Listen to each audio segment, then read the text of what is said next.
Est-ce que j'ai des mauvaises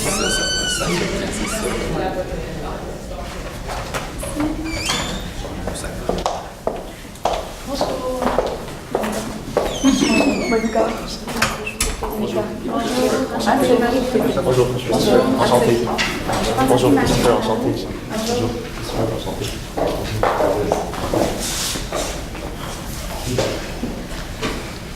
Bonjour et bienvenue au cours d'Académie numérique. Désirez-vous avoir l'instruction en français ou en anglais? Anglaise. Anglais. Each team has 20 minutes to present the case in front of the jury. Presentation will be timed with a chronometer. Time will be indicated with the following segment to remind the participant of their remaining time to complete the presentation. So we'll show you this card in 10 minutes, 5 minutes, 2 minutes, 30 seconds, and the last 10 seconds will be on my fingers. If presentation isn't completed after 20 minutes, presentation will be automatically stopped with a verbal announcement in order to move the question period. A period of 5 minutes is allowed to the jury to ask questions concerning the presentation. After 5 minutes, a verbal announcement will stop the question period, even if the question or the answer isn't complete. It's mandatory to at least one question is asked by the jury to complete the question period.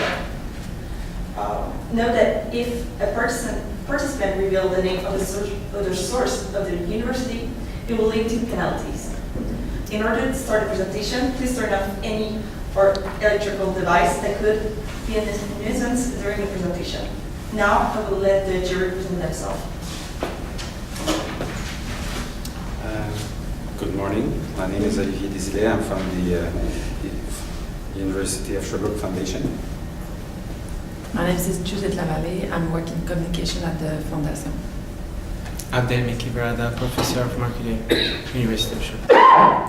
Marilyn Cloutier, University of Sherbrooke Foundation as well.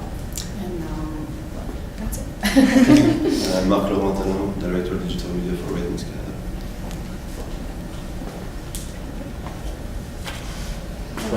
Okay. All right, so good morning, everyone.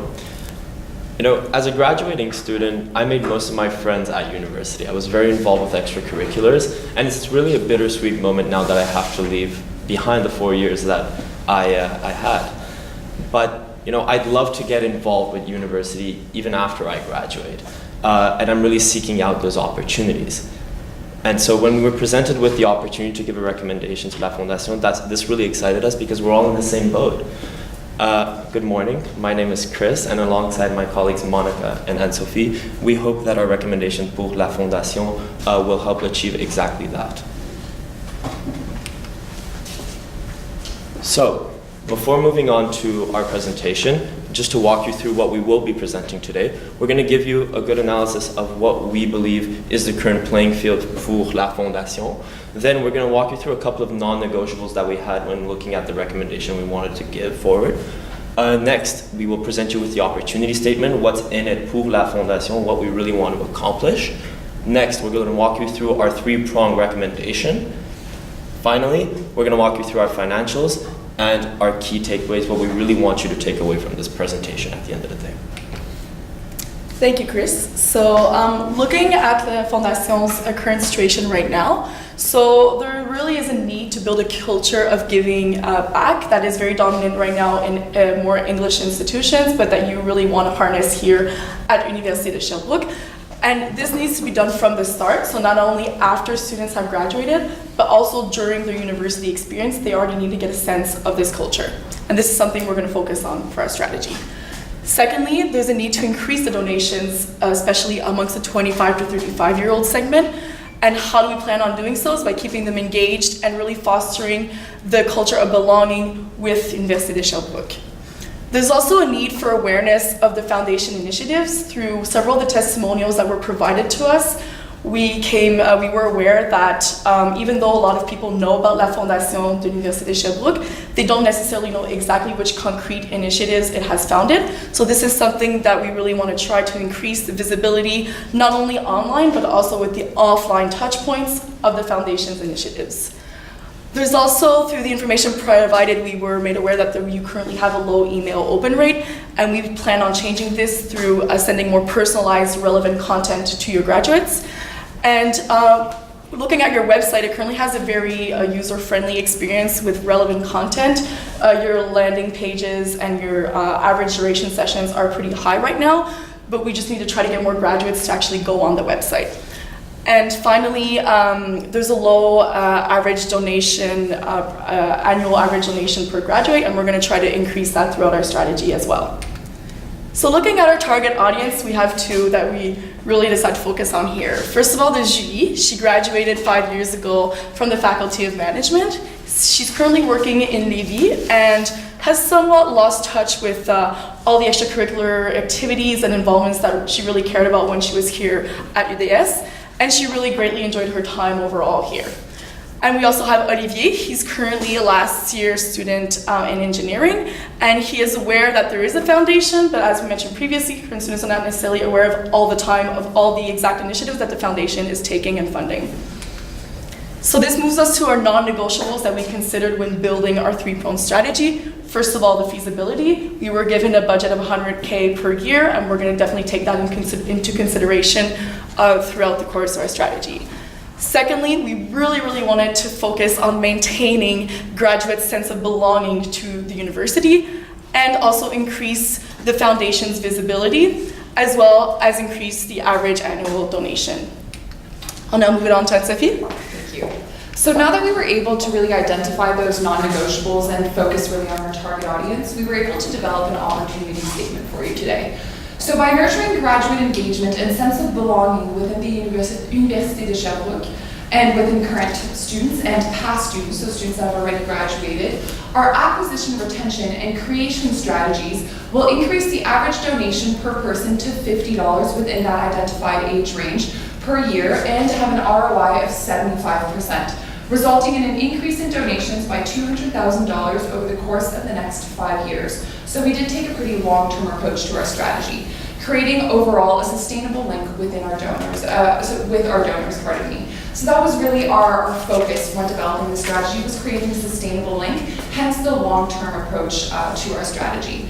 So now that we were able to identify our opportunity, let's dive more into our foundation strategy overview, so what we are going to be touching upon today. My colleague Chris mentioned our three-pronged strategy. We really wanted to focus on 3 of your keywords: acquire, retain, and create. In terms of acquiring new donors or acquiring new people that would be willing to give to the foundation, we really wanted to leverage past extracurricular involvements for email content. Students have very specific and unique experiences within the University of Sherbrooke, and we really kept that in mind within our acquire section of our strategy. In terms of retaining current donors, we were proposing a subscription-based donation model. So enabling easy donation processes for current donors to make it easy for them to donate continuous amounts of money throughout the years.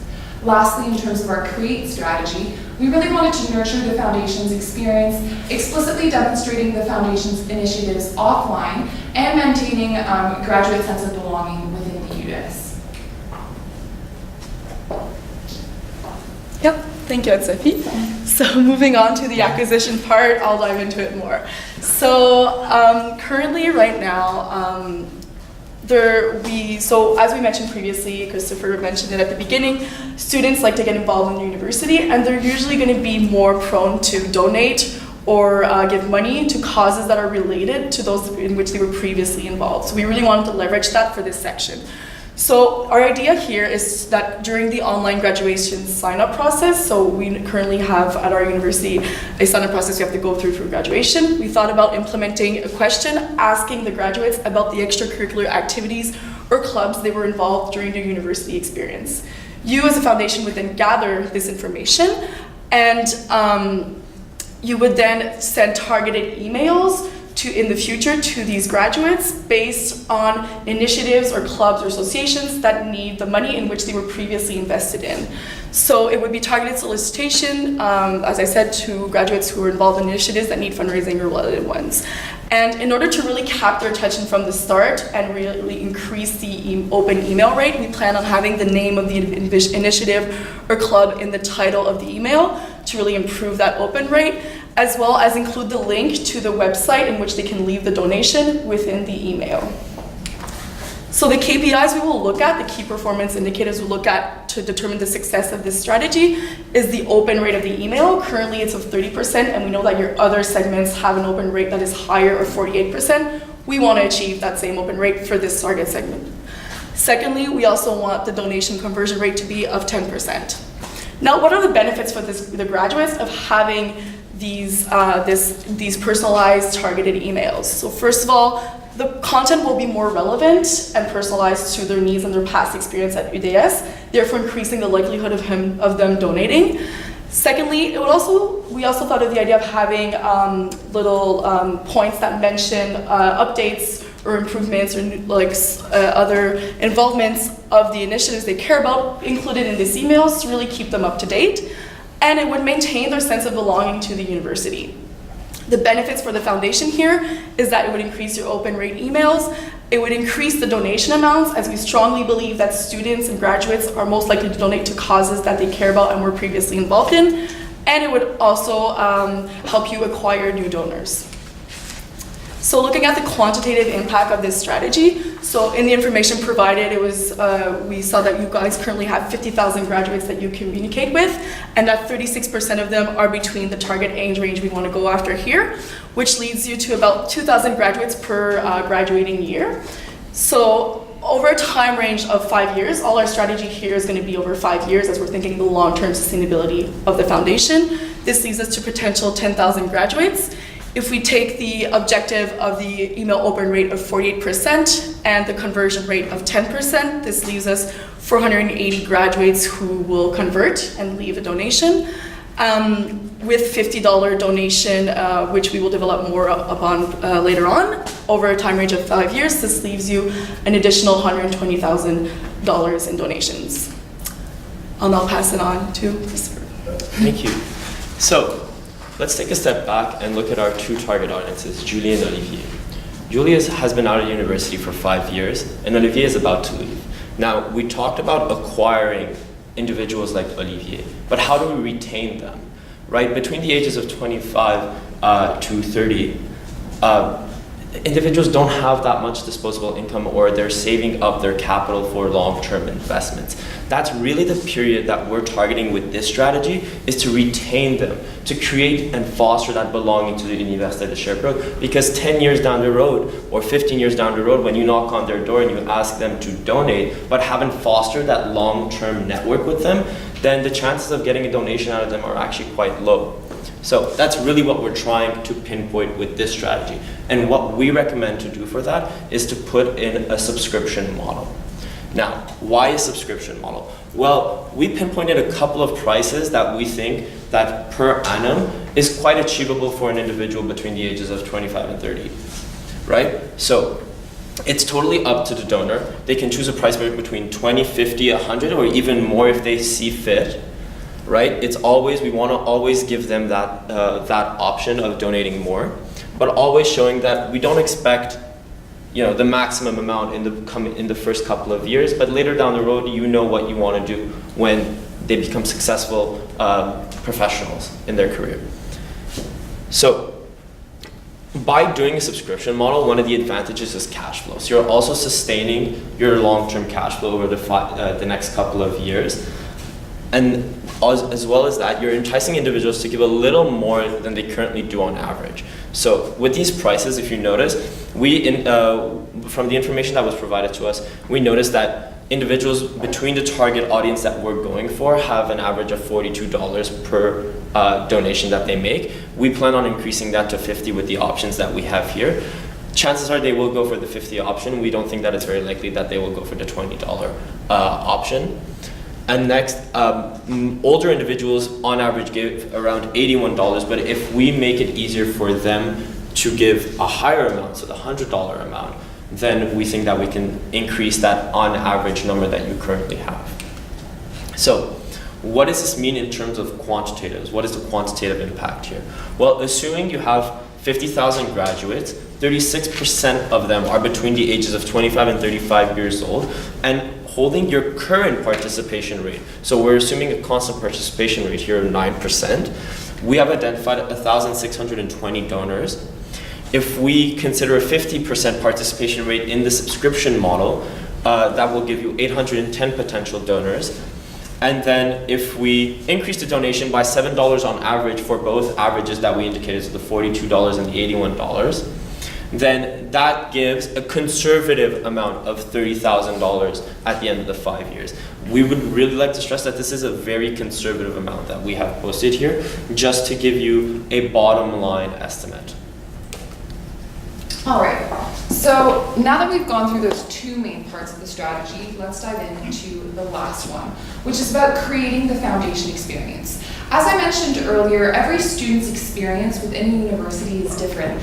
My experience within my university is completely different than my colleagues, and most of that has to do with the extracurricular involvements that I do, the courses that I choose to take, the professors that I have, and the friends that I make. So really our mission with this creating of the foundation experience was to install foundation plaques within the current university walls. Unfortunately, many students aren't aware that the foundation even exists, or aren't aware of what the foundation actually has an impact on. And a great way to mitigate that and to truly show the students the actual physical and tangible impact that the foundation has on the school is by having the logo just posted in more areas of the university. And what better way to do that than within a plaque that gives it that sense of an elevated experience, really, and demonstrating how the foundation is a foundation that students should be proud of and would want to participate in once they graduate. So for example, down the hall on the other floor, there's a lovely Bloomberg room, which is an amazing area for students that are studying finance to study more trading and seeing what's going on in the world. If the foundation were to take part in supporting that room, or if they already have by, for example, donating computers, there could be a lovely plaque on the wall with the foundation's logo indicating some key donors. Now what this does for Oliver, who's in the room, for example, trading on a computer, is he's really able to notice that there are some names on the wall, and one day he might want to put his name on that wall. And that's a great subconscious motivator for students that are studying within the university to graduate and then continue donating one day. So for current students, I touched upon a couple of these points already, but it's really that tangible impact that the foundation has, all while subconsciously influencing the student and through seeing donor names on the walls. Lastly, for the foundation, it really increases awareness to its future donors. Now, in terms of creating this foundation experience for people that have already graduated or that are part of the alma mater, we would love to organize 5 to 7 or 5 networking events within the 4 top cities across Canada with the highest concentration of people that have graduated from the University of Sherbrooke. So we've used the cities of Sherbrooke, Montreal, Gatineau, and Quebec cities just as benchmarks. And this really creates an initiative within the university of creating that network feeling and feeling that even though you've graduated from the University of Sherbrooke, you're still part of the University of Sherbrooke family. This is also an excellent fundraising opportunity by having these different satellites events placed in key parts of the year. So we've identified a timeline here following, given the information provided, some months where people feel the most generous. In terms of the key KPIs, benefits, and promotion, we separated this into 3 sections. So we were expecting on average 100-person attendance rate per event at an average donation per attendee to be discussed a little bit later on within the financials, and having that conversion rate, which is super key to keep in mind, at 50%. Julie, for example, would then be able to network with her former classmates and meet people from other faculties as well. She'll be able to be made aware of these wonderful events through newsletters, Facebook, and most importantly, LinkedIn. So in terms of creating these 5 to 7 events, let's crunch some numbers. We were talking about this 50 graduates per event that would actually donate. All in all, the donations would be approximately $50,000. Go ahead. Yeah. Thank you, Ansel. So just rounding up the cost of the strategy as a whole, again, one of the key assumptions here is that this is going over a period of 5 years and not in the first year. I believe that the budget that we were given is $100,000 per year. So the 5 à 7 events, if we assume that we're going to be hosting 4 of them per year over the next 5 years, and an average cost of $5,000 per event. Again, a high limit there. It should cost you around $100,000 over the next 5 years, as well as if we take into consideration the plaque cost of $1,000 per plaque, and if we assume you're giving out 50 plaques over the next 5 years, that's a total cost of $50,000, rounding up your total cost over the next 5 years of $150,000. Again, these are conservative estimates. And for the overall strategy, if we tally up all of the donations that we expected to receive over the three-pronged strategy, which is around $200,000, that translates into a return on investment for you over the next 5 years of 75%. All right, so now let's tap into the implementation of this all. The first strategy, which was acquiring, would start, or we recommend that it would start as at the end of the fall 2019 semester, and that's really when students start applying for graduation, which is the point of accumulating that data that we were discussing earlier. And we would start sending these targeted newsletters within winter 2020. Yes. So there would be enough accumulated data so that the newsletters that would be sent would really be targeted, increasing that click rate and that open rate that we were discussing earlier. In terms of retention, we really wanted to develop the back end of the website, and we strongly believe that 1 month gives you enough time to do that, given that the development of the website is all done in-house. That was really a key assumption of ours. And the launch of this subscription model would be in May 2019. The last prong of our strategy, so that was create. We really wanted to create these events and make them as successful as possible throughout that foundation experience that we were touching upon earlier. So all the organization and the promotional aspect would really start as of now, as of summer 2019, to make sure that people are the most aware of them. So when it comes to the first event that would be held in Sherbrooke, there would already be a buzz and an excitement for these events. As mentioned earlier, the Sherbrooke event would be hosted in October 2019, which was a key month in terms of donations, beginning of school year. There's a big hype around that. And then the Montreal event would be in December, the Gatineau event would be in February, and the Quebec City event would be in March. So there are three main things that we want you to remember with our acquire, retain, and our create strategy. We are digital marketers, and we're completely aware that everything is extremely important, both online and offline. And that's what the acquire, retain, and create strategy do for the foundation of the University of Sherbrooke. Thank you very much, and we would now like to open the floor to questions. Thank you.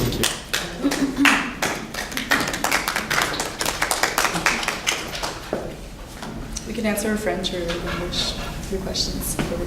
Armenian. German. I haven't spoken Spanish in a while. Oui. Well, thank you for your presentation. I have a question about the content of the email. Okay. Do you see it more like a letter signed by students or somebody about at the foundation, or do you see it more like a dynamic pictures and really graphic that you click on and it goes directly to the website, or? Can I take that? Yes. All right. So one thing that we didn't really dive into here, but a key assumption is that you're collecting all of the graduation information at the beginning with acquisition. So when Anso spoke about editing your website, it's really to collect data about what extracurricular events people have been a part of. Now, in terms of that information, we want to leverage that into customizing the content of the emails. And what we really noticed with the data you provided us is that most of the interactions you received on Facebook were more dynamic. They were, you really fostered this culture of active participation at the University of Sherbrooke, and we plan on leveraging that in email. So to answer your question completely, yes, we plan on delivering dynamic content linking back to our website to increase the rate here. Good, thank you. Okay, so for the acquisition component, you really focus mainly on email. Do you think you maximize your potential in terms of reach and awareness through that channel? And do you think there are other mediums that you could also leverage in order to gain more traction? So that's an excellent question. We spent a long time discussing what was the appropriate medium, and why we chose to go with newsletters was because we were already extremely impressed with the current newsletter architecture that the Fondation has in place. The way that they're sent out, the content in each newsletter, and when they're sent out throughout the year, we thought was already very strategic. So we wanted to benchmark on what was already created and what was working and elevate it and make it better. Another thing that we touched upon, though, was more social media, so creating more content. We were discussing about videos, LinkedIn, Facebook, what other mediums to use. And just as an industry average, newsletters have been proven to be one of the most successful digital marketing strategies and ways to communicate efficient messages to our target consumers. So that's why we specifically chose to dive in deep into newsletters.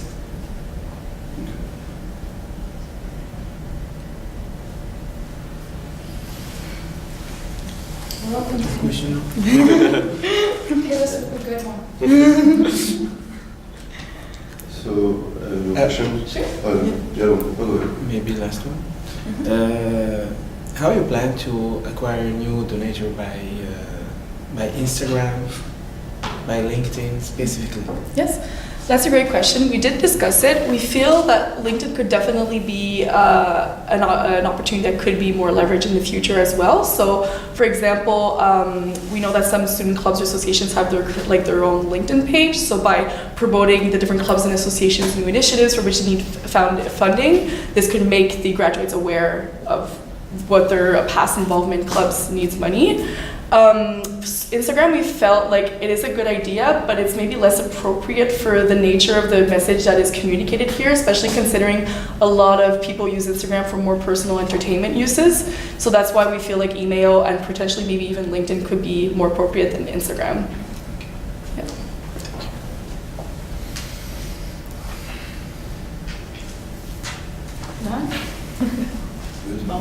Okay. Thank you very much. Thank you. Thank you, merci. Merci. Alright. Exit.